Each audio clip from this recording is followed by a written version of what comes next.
I guess I should have checked on this before filming. Hello everyone and welcome back to my channel. For those that may be new here, my name is Megan and I am a goth Mormon. Now to get out of the way, Mormon is a layman's term that is actually an incorrect term now.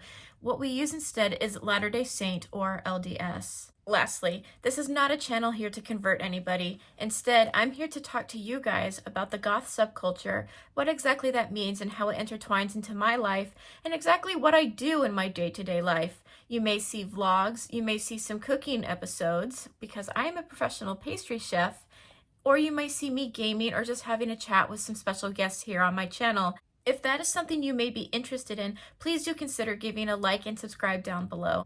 Now, let's talk gatekeeping. Gatekeeping is a process of information that is filtered through decimation. You may be wondering, why the heck am I talking about this on my second episode? The reason being is because it actually happens more often than we think.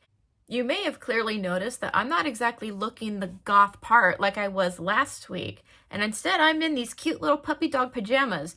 But I did this on purpose. Just because I don't look the part doesn't mean that I am not the part. Goth is actually a music-based subculture that also has to do with architecture, poetry, and literature. The dark, spooky fashion that you see is just a fashion statement to match the ambiance of the music that we hear. It's not a requirement. This isn't just my subculture that it affects.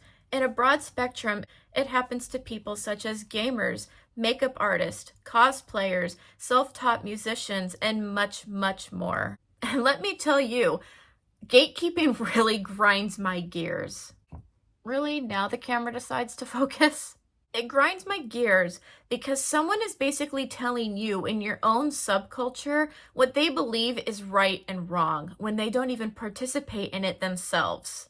I think what people get confused on is they don't exactly know the difference between e-girl and goth. It is more a TikTok-based subculture that has to do with the younger generation, particularly Generation Z.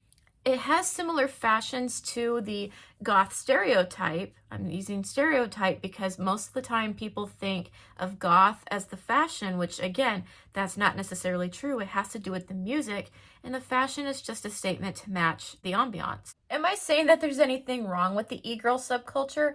Absolutely not.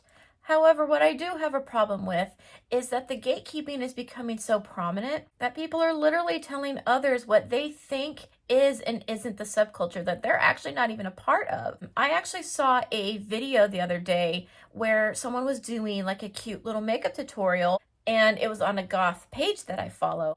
And I saw comments everywhere that were just really tearing apart this girl, saying that her makeup wasn't goth and she's not this, she's not that, because she's doing this and this and that. And I thought about it for a second and I decided to comment back. I'm a sarcastic person, so I just I let it out. I was asking these people, I literally said, "Excuse me, but are you this subculture?" And they're like, "No, I just know what it is." But do you? Have you educated yourself to understand what the subculture that you're talking about really is? How exactly would you feel if someone was completely saying something incorrect about your interest or your subculture that you may be a part of? How would you feel if you worked really, really hard on a costume, or say you even bought a costume for cosplay, and then someone comes and tells you that you're not a cosplayer because you bought that costume or because you didn't make it exactly the way that they think it should have been? That's wrong, guys, and it can be really, really hurtful. This is a little bit of a side note. However, sometimes these kind of comments also really do get to me when people get called out. So they decided to pick fights with me, and then they went on my Instagram page, which, by the way, if you are interested in looking that up, it's the same as my YouTube channel, Gothy Morm. However, it's Gothy _ Morm, M-O-R-M. But anyway, so they're picking fights with me. They go on my Instagram profile and they started commenting about all of the different looks that I did and why it wasn't goth. It actually got a little bit worse, and then they started making fun of me because of my weight. Please, guys, do not ever comment on somebody's weight. You don't know what these people may or may not be going through. I could have told them that it's because of medication that I take that made me gain weight. You know, these kinds of people just aren't really worth the time. If they don't have the consideration and the patience to learn something new, why the heck am I going to pick a fight with them back? It's just not worth it. Some people recently have even taken it as far as to say what kind of music is and isn't goth, or any genre for that instance. It can also get a little muddy and gray. For example, there may be somebody that's walking down the street that has the fashion sense of a goth. However, that doesn't necessarily mean that they're goth, and it is a common mistake. I've actually done so myself. They might just be interested in the fashion, but they may not realize, or they might not just like the music that the goth subculture has. Or they might love the music, but they might not be too keen on the fashion that we like to associate it with. So they actually are goth, but they might not look goth. You see where I'm getting at? It's very easy for us to gatekeep. And again, I've done it myself. I just feel like we need to better educate ourselves and spread more awareness on this kind of subject, because feelings get hurt very easily. There's misunderstandings and miscommunication, and of course, wrong information, which there's already plenty of that on social media and the internet. We really don't need to be making it any worse by saying what is and what isn't just because we have an opinion on so. Moose Moose! Come on. Oh, buddy. Mwah. I just kind of needed a quick snuggle from this dude. The other one is sleeping, and I think the cat is too. I'm no longer feeling as cranky now. I was almost going to go get a cookie to make myself feel better. It is amazing how quickly and how thoroughly a fur baby can instantly make you feel better.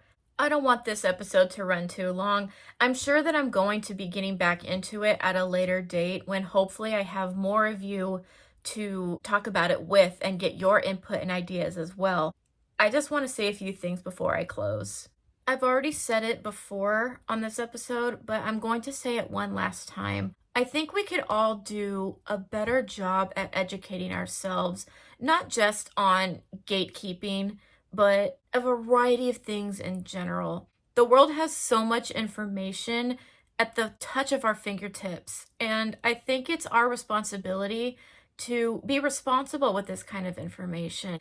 It's our jobs to learn and properly educate ourselves so we can not only better ourselves, but we can also help other people and understand others and where they may be coming from. And here I was saying that this chair is comfortable. I might not look spooky today, but I am still spooky. I guess I'm going to close this one with a challenge. I challenge you all, myself included, to do better with the information that we receive and how we can better our understanding of said information. That said, be kinder to yourself because you deserve it. Be kinder to others because this world needs it. And stay spooky because why not? If you have any ideas for the next one, please go ahead and comment them down below. I would love to hear your thoughts and opinions. Have a great day, guys. I'll see you on the next one.